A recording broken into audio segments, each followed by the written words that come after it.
history दा India मदी चीन साम्राज्य की मिंग यामना चावना लई हिंदुस्तान दा मुगल ना यामना मतिक लईना पालिंगै तंजादुदा चाइना दा मिंग डायनेस्टी को वामा सेन थुम मरांग काइना पांगल लईना पानखी पृथ्वी की माइकई अमदना मुगल ऑटोमन एम्पायर गुंबा कांग्रुप असे लैरगसु मिंग डायनेस्टी पीरियड अदुगी ओइनती सुपर पावर ने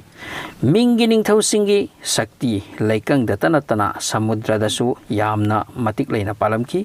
मखोय चौखट पदसु खम थेंगलंबी लंदन दा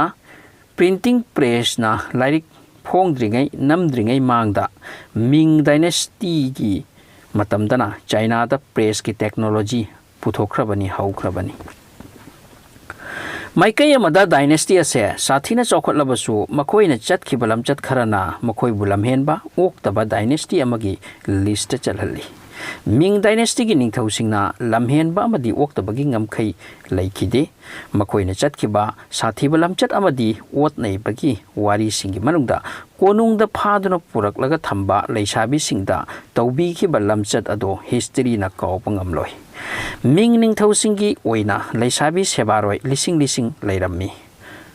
masibu concubine haitai मखोय अदो निंगथौगी याथंगदगी मागी युमदगी फादुना पुरखिबा ngaktani konunggi akanba mityeng makhada मखोइबु जेल दे थंबगुम थमलमी अमसुंग अमम तौना निंगथौगी नाकता पुसिल्ली मदुगी निंगथौगी कोनुंगदा लैरिबा leisabiसिंग असे इंग्लिश ता हाइरगा concubine हाइबा तारे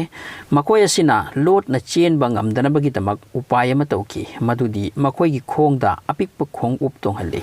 मदु टाइट ओइना पुनसिल्ली लौथोकपा याहंदे खोंगी ग्रोथ मसिदगी लेपखि मखोंग सोइखि उरिबा असुमना मसिबु फुट बाइंडिंग कोरमी मसिगी फुट बाइंडिंग टेक्निक असिगी मतुंगदा नुपीसिंग अदो चेनबदी थमखिसि चटपा फावदा वाना थोकी हाय नुपीसिंग असिदगी अमम तौरगा निंगथौगी फमुंगदा पुसिनबा मतमदा मीना समलगा पुसिनबा मथौ ताकी होंगबु कौबा निंगथौ असिना मिंग डायनेस्टी की फाउंडर नि चाइना की हिस्ट्री दा माबु यामना चौबा लीडर अमगुमना खन्नै होंगबु यामना पिकना रूल तौबा हौरखि अदुबु तुंगदा मागी लीडिंग मखादा चाइनीज अमतो ओइखिदुना यामना पावर लैबा कांगलुप ओइखि मखोइसे मखोइना पांगल लैरबा मंगोल सिंगबु चाइना दगी तांथोकपा ngamखि सुपर पावर ओइखि तुंगदा मखोइना मंगोल बु तांथोकपसे 1368 तनी मतमदु फाउदा मंगोल की खुत्ता चाइना खाइबोक अमा जंगीज खान की मतमदगी हौतुना खुदुम चंदुना पालमखिबनी होंगबु कौबु निंगथौसे लांदा मतिक मथौना लैबता नतना मागी फजरबा राजमहलदा कोनुंगदा मतमदुगी चाइना की फजरबी लेसाबी कया फादुना पुरकलगा निंगथौसिगी वा यानबा अमसुंग पेनबगी दमक मखल मथिल की अवाबा नंगबा ताखि लेसाबी सिंगसे होंगबु कौबु निंगथौसे यामना कन थौबगा लोइनना माना हाइबदु खक चतबा यादे हाइबा निंगथौ ओइरमी माना पावर दा लाखिबा असिना मरम ओइरगा leisabi kaya वा नंगबगी मरम ओइखि कैसु लैतबा वा अमगी दमक होंगबुना नुपीसिंगबु हातोखनखि नत्रगा मसाना सुसाइड तौखिनबा लालोंसिनखि होंगबु कौबा निंगथौ असिना रूल अमसु सेमलमखि मदुदी मिंग डायनेस्टी दा पानबा निंगथौ अमना सीबा तारबदी मागी मनाई नुपीसिंग यावना फुमगदबनी हिंगना मरम असिना होंगबु अमदी मागी तुंगदा पानखिबा निंगथौ अनि योंगल अमदी होंगसी की मतमदा मरा लैजद्रबी नुपी leisabi kaya हिंगना मखोइना सीबदा फुमखि निंगथौ अहुम असिगी मतुंगदा लाखिबा निंगथौ जेंगतुना मसिगी चटनबी असे थिंगजनखि मसि 1464 दनी मसिगी तुंगददी निंगथौ गी सेबारोय नुपी सिंग असे अकीबा सिदगी हिंगजखि मखोइ मतम खिबि कीदुना लेरमखिबनी निंगथौ सीरबदी मखोइ बुसु हिंगना फुमगनी हाइदुना मिंग डायनेस्टी की अनिसुब निंगथौ योंगलना मागी कोनुंग मानजिंग सिटी दगी चेंज तौदुना बेजिंग दा पुरखि मतमदुदा बेजिंग असिगी मिंग पेकिंग कोरमे मदुगी टाइम अदुदगी हौना चाइना की कैपिटल असे बेजिंग दा ओइदुना लाखि मसिगी निंगथौ असिना बेजिंग सिटी दा यामनमक फजब पैलेस अमा सहनखि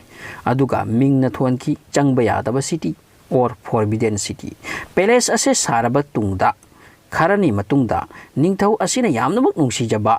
मागी सेबारोई नुपी सिंगी मरक्तगी अमा सुसाइड तौदुना सीकिरम्मे नुपी असे सिदोखिबगी मरमदी कोनुंग अदुदा थबक तौदुना लैबा नुपा अमगा नुंसीनरुरे masi ningthau aduna khanglakadra kibadagini wafam ase tarabada ningthau asigi izzat taki magi izzata sokhi magi nakta leibi magi nupi singnabu magi thajaba manghalamba haiduna masidagi ningthau yongalna magi konungda leiba nupi punumak hatpagi athang tautaki punnan nupi leisabi lising aniga chanipan muk thangna kaklaga hathanki makoidugi marakta chahi 12 13 te subi leisabi hekta phajarakpi kaya su yauki hai masigi sathiba thodok asigi wari ase meri kui ko bi nupi amana yamna ningthi jena isinhauki meri kui amadi makoi 13 15 khak yamna cheksinna mass massacre asidagi hinghobani adubu laibak thibadagi tungda makoi basu phaki amasung forbidden city asida mayam mangda yanduna hatki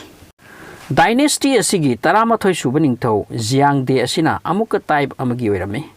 magi konungda leibi phajarabi nupi singda wakhal leiramde ahingda amambada dress change toroga chatki thoki aduga shaharda leiba thak hanthabi nupi singi mahapilda enjoy tobana hena pamki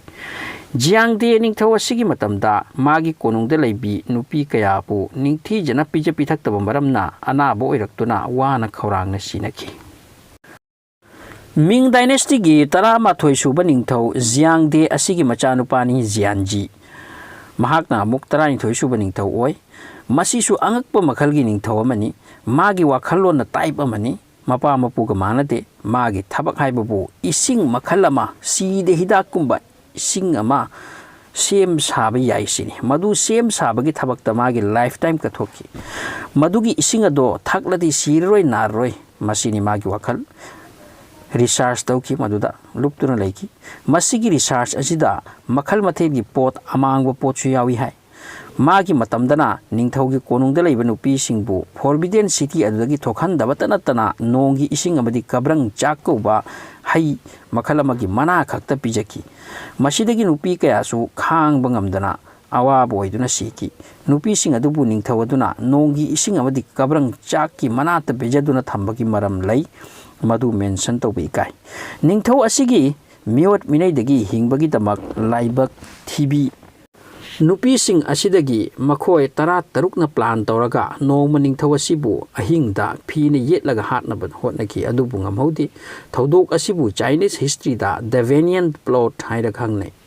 ningthau adubu magi guard singna kanki hairi panupi 13 asibu pharaga China da amuk thokhidriba sasti piki masibu slow slicing natraga death by 1000 cuts haraga khangnai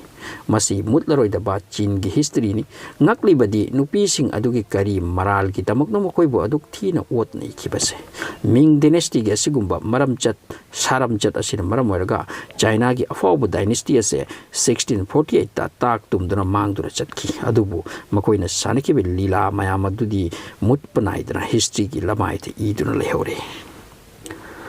video si yang biba kita magthaga seri channel asida ano boira badi subscribe to sin biba de kari kai masi aina hangat chari adomda thank you